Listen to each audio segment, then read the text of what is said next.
All right, real estate agents, you're looking to try to make 7 figures. You're looking big in the sky.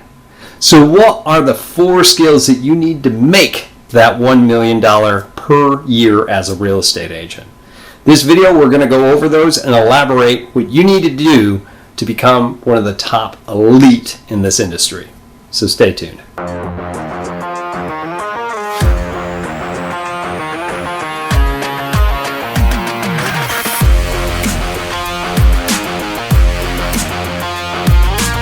What's up, everybody? This is Tim Whittemore with the Whittemore Group here with eXp Realty.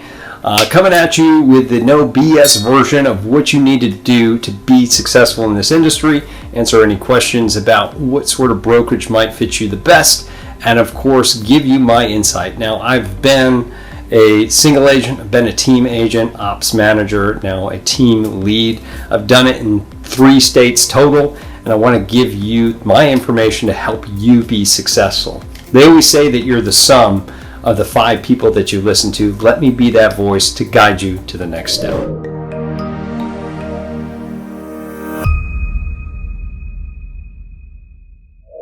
All right, let's get into it. What are those 4 things that I need to do to make $1 million?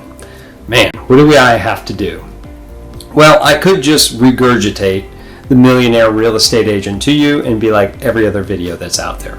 But I'm not going to do that. I'm going to give it from practical knowledge of things that are going to help you be successful. If you haven't read that book, it's actually it's what we always call the real estate Bible for doing business, or what we call MREA for short, to talk about the different things in phases. I'm not going to downplay that book. A lot of the foundations that made people successful came from that book. But let's elaborate a little bit more to kind of help you get there here in 2022 as this video was being recorded.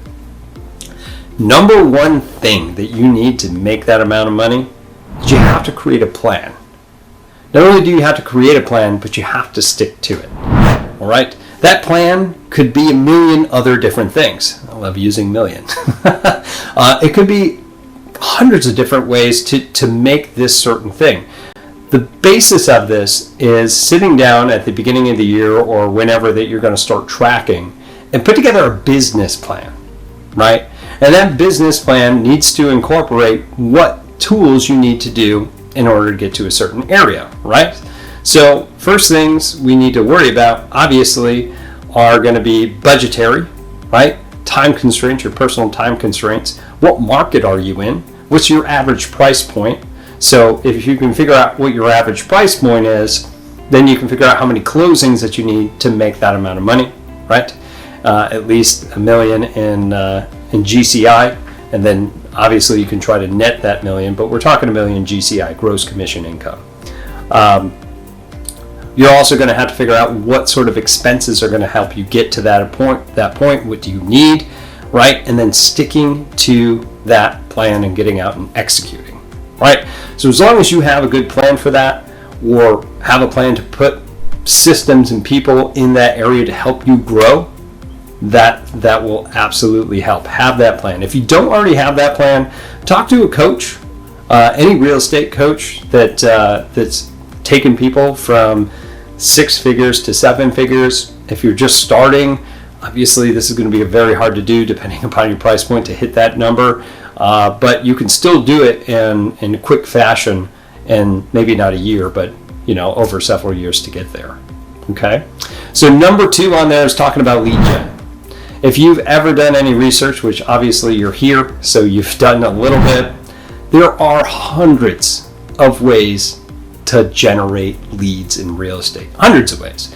And here in 2022, we just had 2 years of great time in real estate. It couldn't have been easier, to procure buyer leads and things of that nature, right? So what I would suggest, obviously, is to pick 3 main types of prospecting that you're going to go through. And whatever's going to work out the best. If you've done this for a while, figure out which one has the best ROI, return in income, right? So what do I have to put less effort or less money into to get the best return, right? So if we're trying to do that, we're trying to lean ourselves out so our expenses are lower, and we can do more business, right? Also, once you have those three main, also see what else that you can do to kind of leverage yourself out. Maybe you can automate some other system to help you continue to cultivate business from multiple sources. There are three main ones that I want you to concentrate on. But it's good to also have what another real estate coach of mine told me, poles in the water. How many fish can we pull out, right? Because if everything's automated and it still pulls one lead a year, then was it worth it? Probably, right? There's other things that we do as well, such as marketing, that still gets us out there, that helps other lead generation avenues work. So also kind of look into those different things. What sort of lead generation am I going to do? What am I going to excel at? And what's going to be scalable? Because when we look at $1 million GCI, we're talking about doing, over 50 transactions. So what can I leverage out and still get into running those appointments, doing, and if you're going to do the showings yourself, doing those showings, certain things of that nature. Which leads me into number 3. And this is probably the biggest thing that's going to get to you for $1 million GCI, gross commission income. It's leverage. I can't express this enough. Leverage. Leverage through systems and leverage through people. And if you're like, nah, Tim, I can just do it myself. Maybe you can. Maybe you're Superman, Superwoman. But honestly, those people that also want to live a life outside of working need to leverage people as well as systems. Those systems could be whatever it is. And it's going to depend upon the lead generation that you're doing, right? So those systems should be tracking your transaction coordination. Matter of fact, you should probably be paying somebody to do your transaction coordination. If you don't want to hire and worry about staff, hire somebody per transaction that you're going to pay $200, $300, $400 per transaction, and you only pay them if it closes. So it's just a cost of sale, right? So do that as much as you possibly can for a transaction coordinator. Now, also, you're going to be doing at least 50 plus sales. So are you concentrating more on listings? Or are you concentrating more on buyers? Is it an even flow for that? Maybe you hire another agent or somebody that's not licensed, depending on your market center, and have them show houses for you. Hire a showing assistant.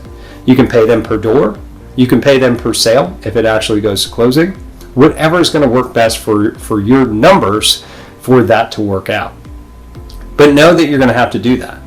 Now, if you're like, hey, I don't want anybody like that. I can't afford it. I don't make enough money at this point. What I'm going to tell you is that there's tons of different ways to get this leverage. The current thing now to look at is using virtual assistants.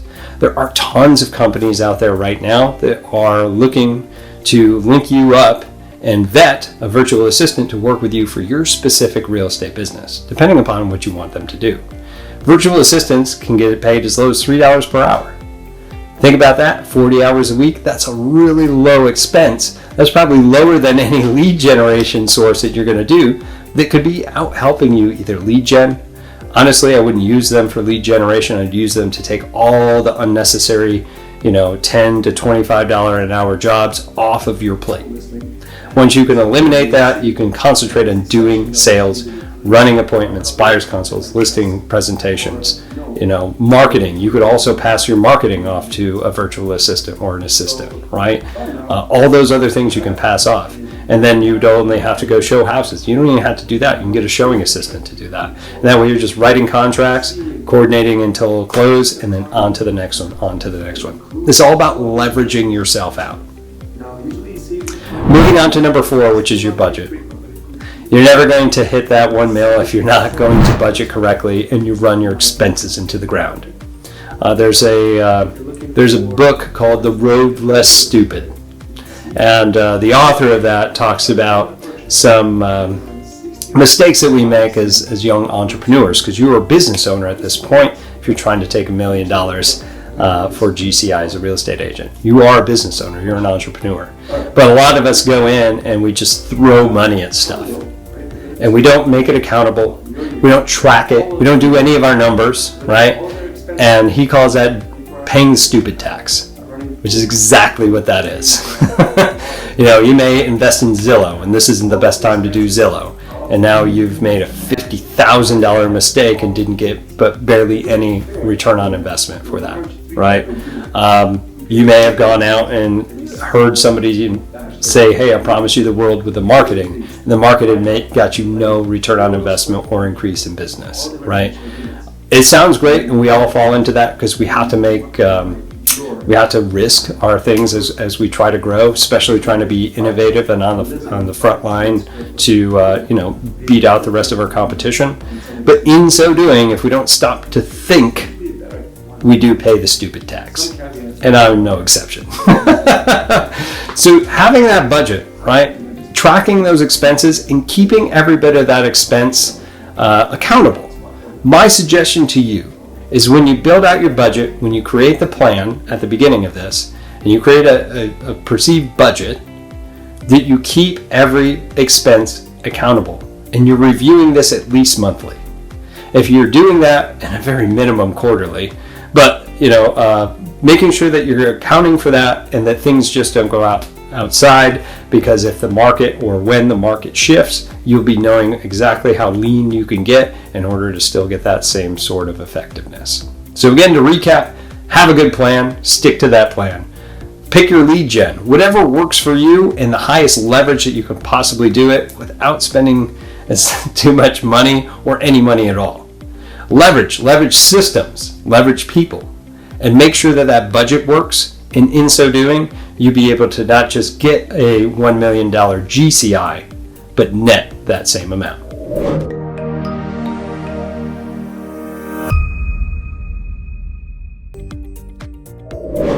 All right, that's all I have for you for the 4 skills you need to make $1 million per year. If you have any questions for me, please leave it here in the comments below.